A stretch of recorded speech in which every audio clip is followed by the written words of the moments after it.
Hello दोस्तों, आज के इस वीडियो में 3 महत्वपूर्ण प्रश्न बताने जा रहा हूं, जो इस प्रकार के प्रश्न group D, NTPC, ALP, SSC, bank एवं अन्य सभी परीक्षाओं में पूछे जाते हैं। तो वीडियो को अंत तक जरूर देखिएगा, बहुत ही मजा आने वाला। तो चलिए प्रश्न की ओर चलते हैं। देखिए प्रश्न है, यदि एक समबाहुभुज में विकर्णों की संख्या जो है 65 है तो उसके अंतःकोणों का योग ज्ञात कीजिए। ध्यान से समझें, यहाँ पर विकर्णों की संख्या जो है 65 है, तो सबसे पहले हमें यानी समबाहुभुज में भुजा की संख्या निकालना होगा, तभी जाकर के हम अंतःकोणों का योग ज्ञात करेंगे। यहाँ पर सूत्र होता है विकर्णों की संख्या यानी डी बराबर होता है n इंटू n माइनस 3/2। अब d मतलब विकर्ण कितना है 65। ठीक, अब देखिए यहाँ पर ये हो जाएगा n इंटू एन, तो n स्क्वायर माइनस 3n, ठीक, पूरे का बट्टा 2।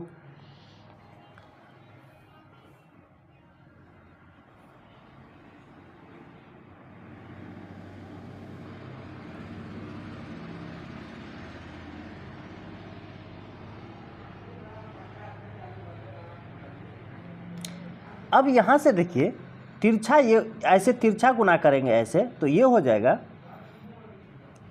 n स्क्वायर माइनस 3n बराबर 65 गुने 2, तो कितना 130। ठीक, अब ये जो 130 है उठ के इधर आएगा तो ये माइनस हो जाएगा, तो n स्क्वायर माइनस 3n, ये माइनस 130 बराबर 0। अब यह द्विघात समीकरण बन गया।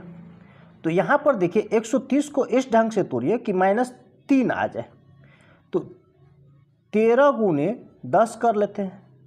देखिए तो यहाँ पर 13 और 1 10। देखिए -3 लाना है तो 13 को माइनस में रखेंगे, ठीक, और 10 को प्लस में रखेंगे। अब देखिए ये जो है ये माइनस है तो इसका चिन्ह उलट के लिखेंगे। ठीक है, इसका चिन्ह क्या करेंगे, उलट के लिखेंगे। माइनस है तो प्लस कर देंगे 13, और ये प्लस में है तो इसको -10 कर देंगे। और यहाँ पर n स्क्वायर का गुणांक जो है उससे क्या करना है, भाग देना है। क्या करना है, भाग देना है।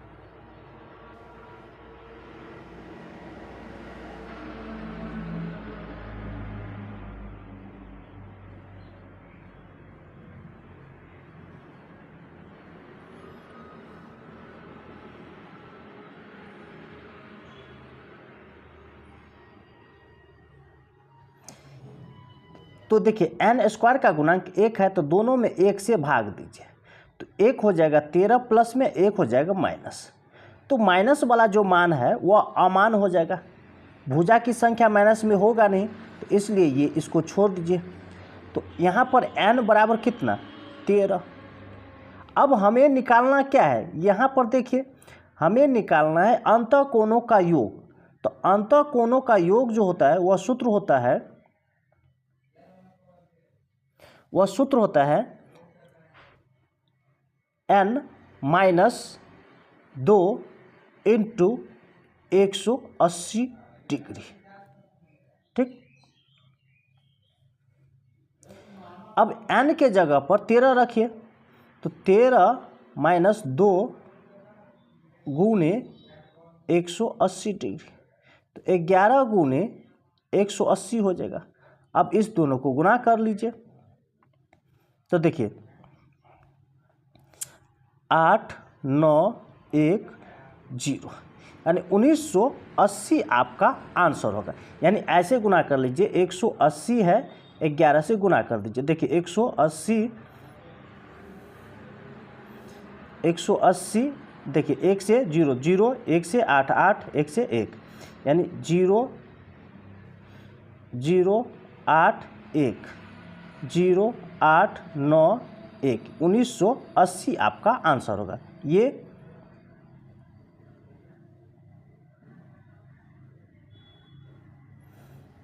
ये आपका बी आंसर होगा। चलिए अगले प्रश्न की ओर चलते हैं। देखिए, एक बंद घन का संपूर्ण पृष्ठीय क्षेत्रफल ये है, ठीक, ये सेंटीमीटर स्क्वायर होगा, ठीक है, ये सेंटीमीटर स्क्वायर है। तो इस घन की प्रत्येक कोण की भुजा की लंबाई क्या होगी? तो देखिए, घन का पृष्ठीय क्षेत्रफल जो होता है, पृष्ठीय क्षेत्रफल घन का, किसका? घन का पृष्ठीय क्षेत्रफल जो होता है वह होता है 6 गुने भुजा स्क्वायर, यानी एल स्क्वायर होता है। और इसका पृष्ठीय क्षेत्रफल 1014 दिया गया है घन सेंटीमीटर, सॉरी घन कहते हैं, वर्ग सेंटीमीटर। और यहाँ पर 6 गुने भुजा स्क्वायर, तो एल मतलब भुजा लिए हैं, तो एल बराबर 1014/6, और ये स्क्वायर हटाएंगे तो ये रूट अंदर आ जाएगा, ठीक। अब देखिए, 2 से काटिए, 2 तिया 6, 2 से 2 पंचे 10, 0 2 सत्ते 14, 3 से काटेंगे, 3 एकान 3, 3 छक 18, 3 नमा 27, यानी यह हो जाएगा एल बराबर रूट के अंदर 169, और 169 का वर्गमूल 13 आता है। तो यहाँ पर भुजा की लंबाई कितना हुआ? 13 सेंटीमीटर। ये आपका बी आंसर होगा। चलिए अगले प्रश्न की ओर चलते हैं। यहाँ पर देखिए, 54 किलोमीटर प्रति घंटा की चाल से चल रही एक रेलगाड़ी 90 मीटर लंबे प्लेटफार्म को 60 सेकंड में पार करती है। उस रेलगाड़ी को एक बिजली के खंभे को पार करने में लगने वाले समय ज्ञात कीजिए। सबसे पहले यहाँ हमें रेलगाड़ी की लंबाई ज्ञात करना होगा, तब जाकर के खंभे को पार करने में जो समय लगा वह ज्ञात करेंगे।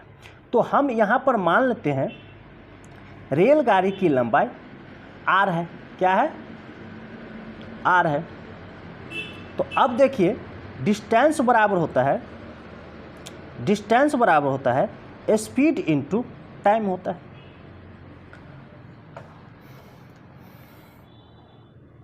जब प्लेटफार्म को रेलगाड़ी पार करती है तो टोटल डिस्टेंस होता है प्लेटफार्म की लंबाई और रेलगाड़ी की लंबाई का योग होता है।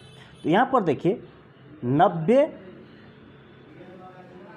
90 मीटर प्लेटफार्म की लंबाई है और आर मीटर हम रेलगाड़ी की लंबाई ज्ञात किए हैं, ठीक। तो ये टोटल लंबाई हो गया। स्पीड देखिए और टाइम देखिए। तो स्पीड है 54 किलोमीटर प्रति घंटा और समय लगा इसको पार करने में प्लेटफार्म को 60 सेकंड है। तो 60 सेकंड यहाँ पर रखिए और गुने 54 किलोमीटर प्रति घंटा। देखिए, ये दोनों जो है मीटर में है, ये सेकंड में है, और जबकि ये 54 जो है किलोमीटर प्रति घंटा है। तो इसे हमें बनाना होगा मीटर प्रति सेकंड में। तो मीटर प्रति सेकंड में बनाने के लिए एक यूनिट होता है 5/18 और एक होता है 18/5। देखिए, ये किलोमीटर में है तो हमें छोटा यूनिट में बदलना है, तो इस दोनों में छोटा कौन है उसी से गुना करना होगा। तो इस दोनों में छोटा ये है, तो छोटा यूनिट में बदलने के लिए 5/18 से क्या करना होगा, गुना कर दीजिए। तो ये मीटर प्रति सेकंड बन जाएगा। देखिए, 18 तिया 54, ठीक। तो आर बराबर हो जाएगा, देखिए 3 पंचे 15, 15 छक्के 90, यानी 900 और माइनस 90 हो जाएगा। तो आर की लंबाई यानी रेलगाड़ी की लंबाई आपका आंसर आएगा 810, ठीक, घटा के। अब कह रहा है कि बिजली के खंभे को, उस रेलगाड़ी को एक बिजली के खंभे को पार करने में लगने वाला समय ज्ञात करना है। तो अब देखिए, बिजली के खंभा की लंबाई कुछ नहीं होता है, तो वहाँ पर लंबाई हम रेलगाड़ी की लंबाई लेते हैं। तो यहाँ पर देखिए, समय बराबर हो जाएगा, समय बराबर डिस्टेंस, तो किसकी डिस्टेंस यहाँ पर, रेलगाड़ी का डिस्टेंस, यहाँ पर रेलगाड़ी का डिस्टेंस 810 मीटर में है। ठीक, टाइम बराबर होता है, सबसे पहले देखिए टाइम बराबर होता है डिस्टेंस बट्टा में स्पीड। तो स्पीड यहाँ पर ये डिस्टेंस हो गया 810 और स्पीड हो जाएगा 54 किलोमीटर प्रति घंटा। रेलगाड़ी का जो ये चाल जो दिया गया है यहाँ पर देखिए, ये जो चाल दिया गया है ये चाल 54 किलोमीटर प्रति घंटा है, तो यही चाल लेंगे हम। तो 54 किलोमीटर प्रति घंटा, देखिए ये जो है 810 मीटर में है और जबकि ये किलोमीटर प्रति घंटा, तो इसे हमें बनाना होगा मीटर प्रति सेकंड। तो 5/18 से क्या करना है, गुना कर दीजिए। देखिए 18 का 18, 18 तिया 54, 3 से ये कट जाएगा, फिर 5 से काटिए, 5 से 5 25, 5 का 20, ये 54 सेकंड लगा। कितना, 54 सेकंड, यही आपका आंसर होगा। ये 54 सेकंड, ये आपका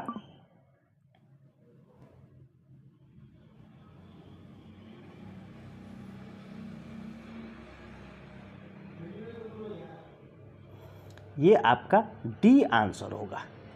इसी तरह का ट्रिक पाने के लिए हमारे चैनल को सब्सक्राइब कीजिए, लाइक कीजिए और अपने दोस्तों के साथ शेयर जरूर कीजिए। फिर मिलता है अगली वीडियो में, तब तक के लिए धन्यवाद।